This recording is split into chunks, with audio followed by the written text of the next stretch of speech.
Welcome to the Sincerely God podcast. I'm Sarah, and I believe that God is speaking to all of us all the time and in many different ways. For me, the primary way that I listen is through two-way journaling. And in this podcast, I share excerpts from my prior journaling time with God, which are really inspirational messages spoken from the perspective of God to you.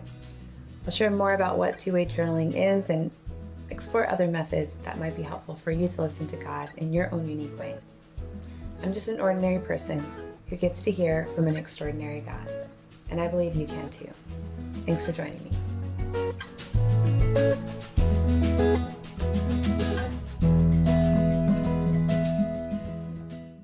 So the journaling that I want to share today is really God talking about how He wants us to ask, and when we ask, He will answer. Here's what I feel like God was speaking to me. Oh, my child, I have loved you with an everlasting love. How I have longed for you to know me and connect with me in this way. You are my special child. I have much to share with you. Open your heart and mind and soul to me. I will teach you and show you great and unsearchable things. Trust me. Trust in me. Seek me. Seek me first. Meet with me early and often, every day. Keep me close. I am always with you. I am always close, but you are not always aware of my closeness. Stay aware of my nearness. Do not be afraid or simply forget to ask for my supply. Ask for my wisdom. Ask for my provision. Ask in my name, and I will answer you. I will provide and supply your every need. Yes, sometimes what you ask will not align with my will, and I will tell you so. But you do not cause any harm in asking. Do not be surprised if I answer your every request. Do not be surprised if I provide above and beyond your expectations. Your expectations are meager, yet I am the God of abundance. Do not hold back. I will not hold back my goodness from you. I will not hold back my love and grace and mercy and power and glory. Have faith, my child. Believe. Ask and receive. Believe in my power, my provision. Believe in me. I am. I am all you will ever need. Yes, I will help you in your unbelief. Take a step of faith when you are struggling with unbelief. Sometimes all it takes is a tiny step to overcome doubt and uncertainty. Believe, my child. Believe in great things because you believe in me. Believe. Believe and share your faith. Do not be afraid to share about who I am and who you are in me. So first, I just love the reassurance of really about this way that God is communicating with me, and I believe it with you as well, that He longs to connect with us in this way. He longs to connect in a way that we are hearing, we are receiving from Him, and to just open ourselves to Him, open our heart, our mind, our soul to God, and allow Him in, allow Him to speak to us in all of those ways, on all of those parts of who we are.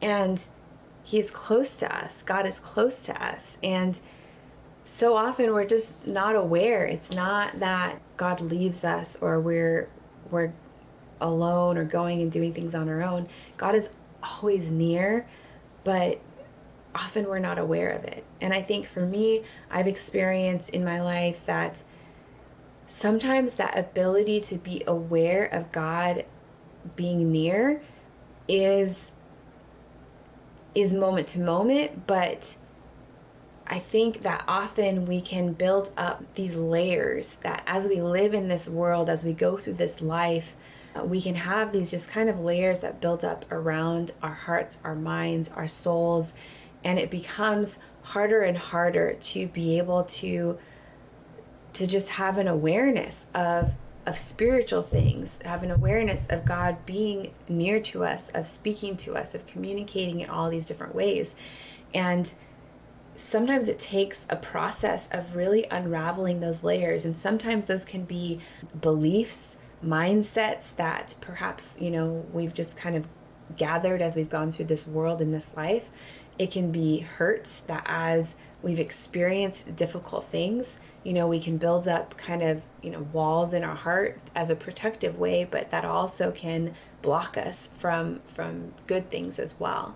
So I know for my own personal life, I had to do quite a bit of, I would say, healing, processing, growing in ways to unravel, to slowly peel back these layers that allowed me to then become more open to have an awareness of the nearness of God, to have an awareness of spiritual things. So, I just encourage you, if you feel like God isn't near, he is near. You just may not be aware of how near he is to you. And that might require some healing methods and maybe some reevaluation of, are there ways that you have closed off or created barriers? Maybe those barriers were for good reasons and protective reasons, but are you at a place in your life now where you feel safe enough that you can start to peel back some of those and to be more open? And as we are more open in our minds and our hearts and our souls, then we have an easier ability to be aware of how close God already is. But then this, do not be afraid to ask. Ask for wisdom, ask for supply, what we need. And he says, yes, sometimes what we ask are not going to align to God's will. Sometimes what we ask is not going to align to truly what's best for us. We can get very caught up in the short term, the momentary of, I want this thing, or I want this other thing to stop because it's just so hard. But God can see the bigger picture and knows what is ultimately best for us. And so sometimes we will ask for things that, out of his love for us and his mercy, he's not going to give us what we're asking because he knows it isn't best. But it doesn't hurt to ask. And, when we're asking, especially if we're asking with an openness, at the very least, it's opening that communication with God. It's opening that communication with love, with truth, maybe with that authentic part of yourself within you. And sometimes in that asking process, if it isn't for our best, God will help us see that it's not for our best, or maybe help us shift our perspective to be able to see, honestly, maybe there's a better thing that we should be asking for instead. And he says, do not be surprised if I provide above and beyond your expectations. Your expectations are meager, yet I am the God of abundance. If God has access to every resource there is in all of creation because he created it, he is the source of all, then why wouldn't he be able to meet our requests, our needs? And I think sometimes we can even get caught up in not even asking for what we desire, and we think, well, I don't need that, or that's selfish of me to request that. And sure, there's some things that, again, aren't for our ultimate best, and God will guide us to a better response. But I think sometimes he's waiting for us to ask. And I think there's places for me to grow in this as well, to not hesitate to ask. I mean, like he says, like, you do not cause any harm in asking. Why not ask? Why not ask for this blessing, for this wisdom in this area? Why not ask? God is a God of abundance, and he desires to give good gifts to his children, to his people. So I just encourage you, maybe ask. Maybe ask for that thing, especially when it is a pure desire. As you are able to really tune into that purest, most authentic part of you, that's where you're going to see what your pure heart desires are. And I believe that those pure heart desires actually came from God. And so he wants you to ask for them because he wants you to receive them. And sometimes when we don't even ask, it's almost like opening ourselves up to the possibility. Maybe you hold a different view of God and how God interacts with us, but even just kind of setting your intention of, like, it's okay for me to have this desire. This is a pure-hearted desire, and I'm going to allow myself to hope for it. I'm going to allow myself to move in that direction, to believe in the possibility that it could happen. And just that is a way of opening yourself up to the possibility, and I think allowing something to come into your life. So ask, and ask with an openness for God to be able to answer, and for God to be able to answer in the way that is best. I think sometimes we can get very specific, where to our detriment, right? Like, there may be a pure heart desire, but we are we're drawing a box around exactly what it should look like. We're creating this very specific version that this is how we envision it in our minds, and this is the only way that we can even see that it occurs. And sometimes God has a much better way that is going to look different, but it's going to meet that pure heart desire.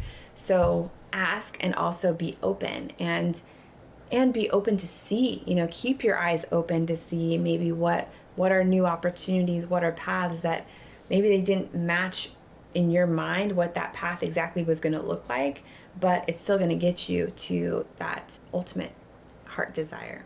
So I think that's one of the main things that God is really speaking in this is ask and receive, ask, be open to receive, and ask with an expectation that God wants to give you what is best for you, to give you your heart's desires.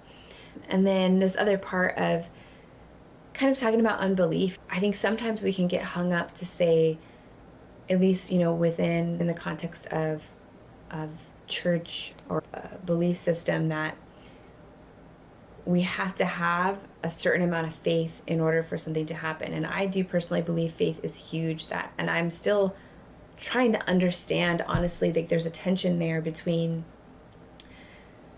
we have a volitional aspect, a choice to choose faith, to believe, to choose to believe in something. Yet at the same time, there's an aspect of we can't will ourselves to believe something. And I'm still wrestling with that tension and trying to understand. I feel like it's one of those things that is very difficult for our human minds to be able to comprehend. But it is real that we're going to struggle sometimes with unbelief. We're going to struggle sometimes in believing for something and hoping for something and expecting something that seems maybe impossible.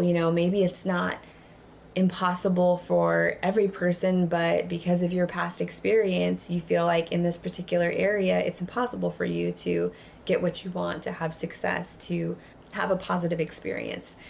But even God wants to help us in that aspect. He wants to help in our unbelief. And he says, take a step of faith when you're struggling with unbelief. And sometimes just that tiny step is enough to overcome the doubt and uncertainty.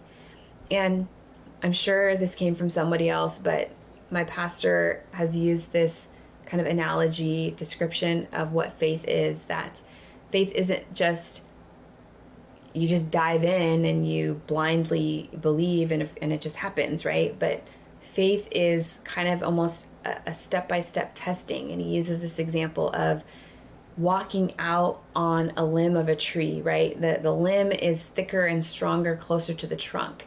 And as you get further out, it can support less and less weight. So you take a step and kind of test your weight. Is the branch strong enough at that point to hold you? And if it does, then you take another step and you test your weight, and another step and you test your weight. And I think I have experienced that in my own life, that as I begin to take that step and I see that, wait, I took that step and I didn't fall. And maybe the thing that I asked for came through, or the thing that I took that risk in turned out good. It's a way to kind of build your faith and overcome those doubts, those uncertainties, that you can baby step your way forward. And sometimes that can be over a longer period of time just in your life of okay, I'm going to take a step of faith in this less risky thing. And then the next time that something comes up, you can take maybe a step in a slightly more risky area. Or it can be in a specific situation that there's this one thing, that there's a path forward, and you can take a step towards it. You don't necessarily have to go to, from 0 to 60. You can go 0 to 10 to 20. And what can often happen is as you take that step, it builds your confidence, it builds your trust, it builds your faith, and the rest of it actually comes more easily because you've had that first step, that tiny step of faith. And God is saying, God will help us in our unbelief. He will help us when we have doubts, when we're struggling with courage, with confidence. We don't have to even create this faith on our own. this idea of I'll help you in your unbelief, it reminds me of, there's a story in the Bible, and I don't remember which passage it is. It's one of the Gospels because it's Jesus. But I think a man has a son that is having seizures, and basically, saying that the child is kind of demon possessed and throws himself in the fire and all these things. And the disciples, the followers of Jesus, on their own aren't able to actually heal this boy. And so Jesus comes, and the father is saying, help me in my unbelief. That I don't, he had tried so many things. He had tried so many ways to help his son, but none of them worked. Even going to these disciples of Jesus that were doing all these miraculous things, even they couldn't heal his child. And so he has all of this unbelief, and he just says, Jesus, help me in my unbelief. And Jesus heals his son. So it just reminds me of that I think, at least for me, I can often take so much on my own shoulders and think that I need to figure this out. I need to push through this thing. I need to have faith. It isn't happening because I don't have enough faith. And that's not the case. We're never on our own. We can ask even for help in our unbelief. So I just encourage you, ask. Maybe take some time to evaluate what are those deep, true, pure desires of your heart, and start asking. And you may not get an answer, immediately. There may be a process. I think for me, I often find, especially when it's something like bigger, deeper, more impactful, there's almost a preparation process that needs to occur, that God wants to give me that pure heart desire, but my heart isn't ready for it yet.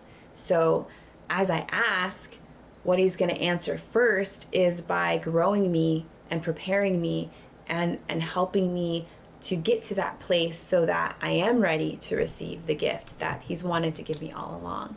So I encourage you, ask for help in your unbelief, and don't be afraid to take that tiny step of faith and see where it leads.